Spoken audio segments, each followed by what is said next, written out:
Kembali lagi bersama gua Fajar Aditya. Gue ucapkan terima kasih buat kalian yang sudah mengklik video ini. Jadi ini adalah episode terakhir dari Om Mamat edisi di rumah aja sekaligus pemanasan dari Om Mamat season 2 nanti. Siapa dari kalian yang kemarin banyak request mengenai cerita horor di gunung lagi? Tenang aja, kita mendengarkan request dari kalian. Memang berbicara mengenai gunung tidak akan ada habis-habisnya. Selain keindahan panoramanya, ternyata cukup banyak kejadian-kejadian horor yang dialami oleh para pendaki di luar sana. Akan tetapi jika kalian bilang kalau ternyata gue takut ke gunung karena mendengarkan cerita-cerita horor para pendaki, sebetulnya gue bilang nggak juga, karena kejadian horor itu dapat terjadi di mana saja, bukan hanya di gunung. Bahkan bisa terjadi di rumah sendiri. Contohnya adalah gue.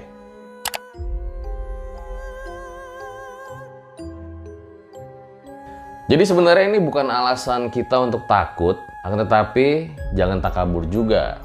Serta kita harus mempersiapkan diri kita seperti fisik, mental, dan juga peralatan. Jadi di episode ini gue akan menceritakan salah satu cerita yang dulu cukup viral, yaitu pendaki hantu wanita di Gunung Merbabu, dan juga satu cerita dari narasumber yang mengirimkan pengalamannya di email RJ5. So gue rasa langsung saja, berikut adalah ceritanya.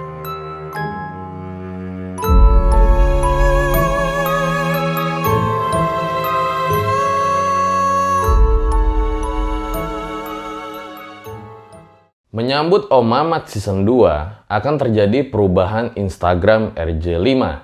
Sekarang akun resmi kita hanya dua, yaitu @rj5.official dan @therealaditya. Jangan lupa di follow guys.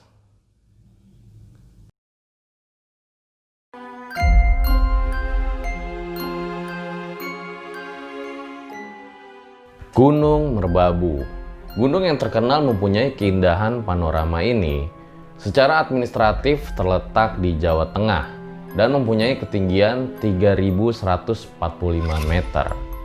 Dan ini adalah salah satu kisah yang cukup terkenal di Gunung Merbabu.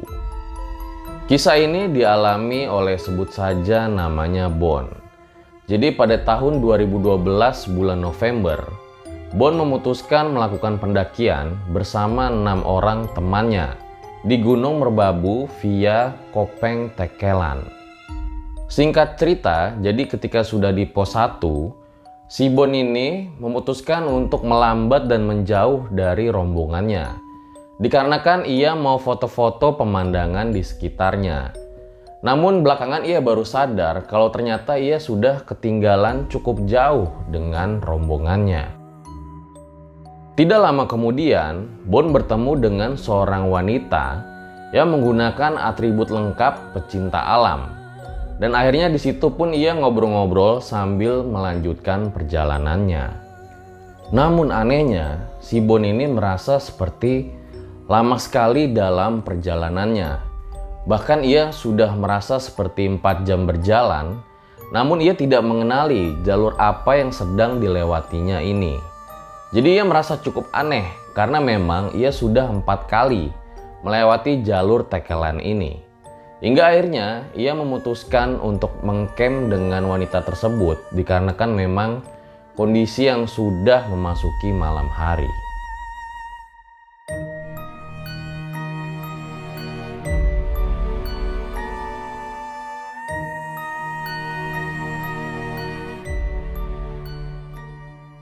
Kemudian wanita itu bercerita kalau ia tertinggal juga dengan rombongannya. Dan pada saat itu si Bon tidur di luar di sleeping bag, sementara si wanita tidur di dalam tenda. Hingga akhirnya masuk waktu subuh dan wanita tersebut membangunkan si Bon dan mengatakan, "Aku pergi duluan ya untuk melanjutkan perjalanan." Karena si Bon masih mengantuk, jadi ia hanya mengiyakan saja dan berpesan kepada wanita tersebut untuk hati-hati. Kemudian Bon melanjutkan tidurnya dan kira-kira sekitar pukul 8 pagi ia terbangun.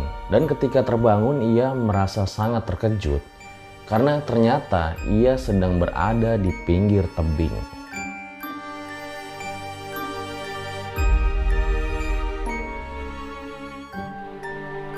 Selanjutnya, Bon bergegas membereskan tenda dan berniat untuk menyusul rombongannya ke puncak.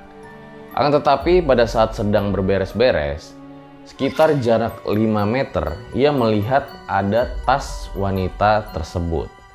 Jadi akhirnya ia memutuskan untuk mengambil tas wanita tersebut dan ingin menyerahkannya ketika bertemu kembali di puncak, pikir Bon pada saat itu. Akhirnya, Bon sampai juga di puncak dan bertemu dengan rombongannya. Dan setelah ia ngobrol-ngobrol, ia menanyakan sosok wanita yang semalam ia temui.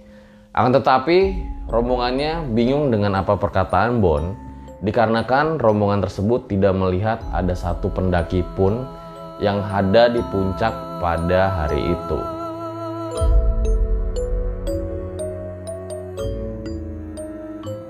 Akhirnya Bon berniat untuk mengembalikan tas tersebut, dikarenakan memang ada alamat yang tertera mungkin di dalam tasnya ya.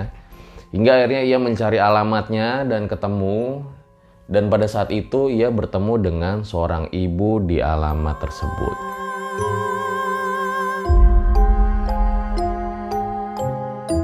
Setelah itu, Bon mengatakan kepada ibu tadi, ia ingin mengembalikan tas milik wanita yang ia temui di Gunung Merbabu.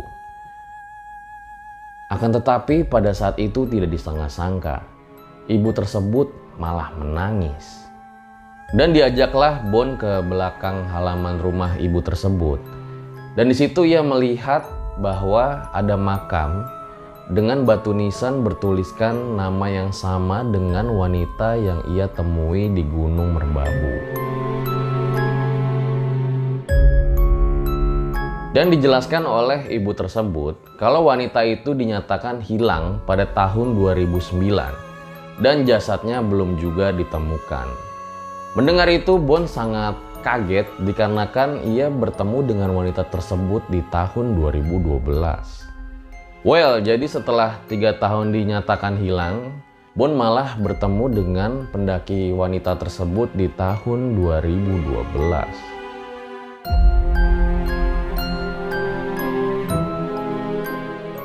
Cerita yang kedua ini merupakan kiriman dari salah satu narasumber ke email RJL.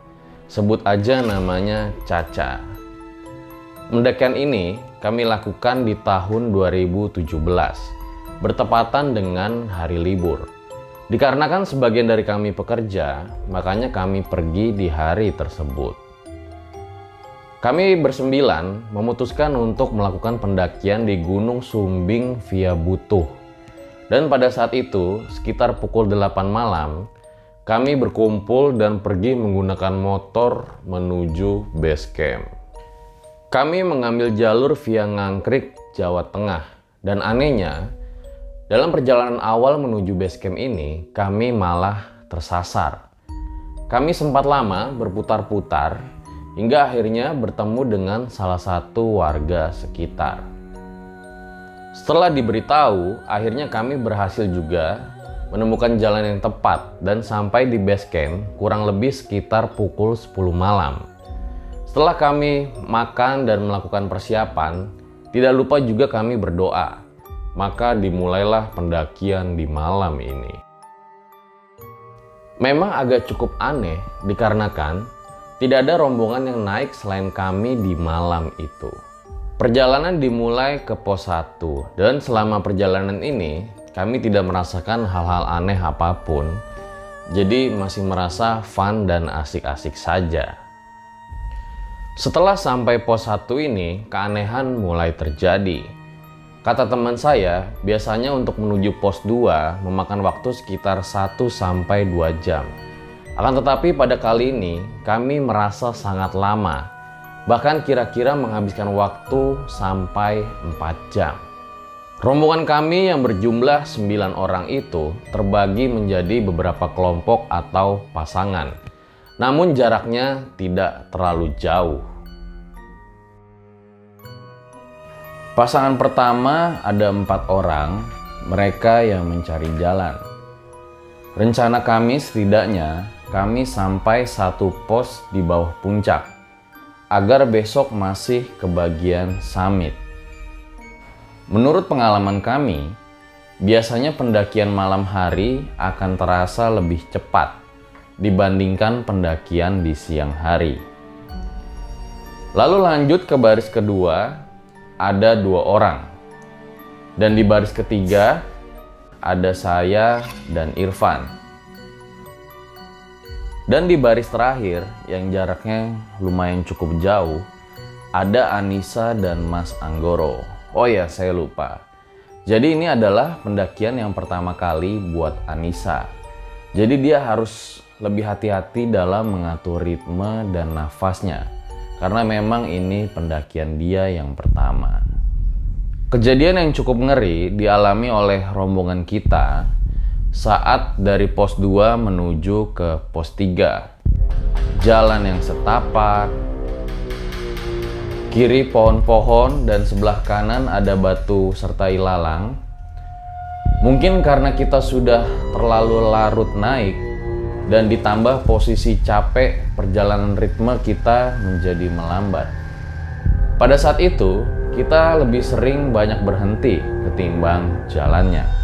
Kira-kira ketika sudah memakan waktu 2 jam perjalanan, kita mulai ngerasa ngantuk, capek, dan dingin yang luar biasa. Sebagian besar dari kami sudah tidak sabar untuk mencari tempat landai, membuka tenda. Namun ada beberapa yang memaksakan buat sampai paling tidak di pos terakhir atau lanjut ke puncak.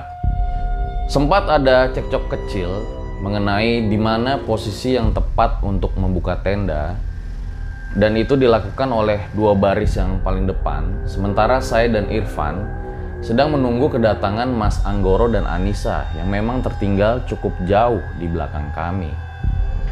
Saat menunggu Anissa, saya dan Irfan duduk di bebatuan sambil mengatur ritme nafas. Dan pada saat itu Irfan memang kelupaan untuk membawa sarung tangan. Jadi dia mulai merokok untuk menghangatkan badan. Tidak lama kemudian Anissa sudah mulai terlihat di belakang. Akhirnya kita kembali jalan bersama-sama lagi. Namun untuk kedua kalinya Anissa dan Mas Anggoro kembali tertinggal dengan saya dan Irfan. Lagi-lagi kami menunggu mereka, kali ini di tempat yang sama, hanya beda jarak tangganya saja. Tiba-tiba saat saya sedang duduk dan coba senter keadaan sekitar, saya melihat ada sosok ibu-ibu di atas pohon menggunakan kebaya coklat dan jarik. Pada saat itu saya cuman bisa positive thinking saja. Barangkali ia adalah warga sekitar yang sedang mencari kayu bakar. Tapi saat saya pikir-pikir lagi, emang ada ya orang nyari kayu bakar di atas pohon malam-malam lagi? Karena merasa hal tersebut ganjil, makanya saya coba senter ke tempat tersebut kembali, dan ternyata ibu-ibu tersebut sudah hilang. Saya sangat kaget dan merinding pada saat itu. Saya mencoba ingin bercerita dengan Irfan, akan tetapi karena mukanya terlihat ngantuk, saya urungkan niat tersebut. Ternyata keanehan tidak berhenti sampai di situ. Setelah Anissa dan Mas Anggoro sampai ke tempat kami duduk, lalu ia istirahat sebentar di tempat tersebut sambil kami menyemangati Anissa agar ia dapat kuat berjalan kembali. Tidak lama setelah kami melakukan perjalanan kembali, tiba-tiba saja ada suara ketawa sangat keras dari arah Anissa. Padahal tidak ada hal lucu apapun serta tidak ada perbincangan apapun pada saat itu. Suara ketawa tersebut terdengar sangat mengerikan jika kalian mendengarkannya. Sontak saya dan Irfan langsung kaget, bahkan Irfan langsung teriak, "Woi, berhenti! Aku di belakang cuma sama Caca, yang depan bareng-bareng aja." Mendengar teriakan Irfan, semua akhirnya berhenti. Dan tepat ketika Irfan selesai teriak, adik saya tiba-tiba kram dan jatuh. Kakinya tidak bisa diluruskan. Karena pada saat itu adik saya berjalan dengan Mas Restu, akhirnya Mas Restu menunduk dan mencoba menanyakan keadaan adik saya. Dan alangkah terkagetnya adik saya karena melihat ada sosok pocong berdiri tepat di belakang Mas Restu. Ia hanya bisa merinding dan bengong melihat keadaan tersebut. Setelah itu, akhirnya kami semua berhenti dan saling menunggu satu sama lain.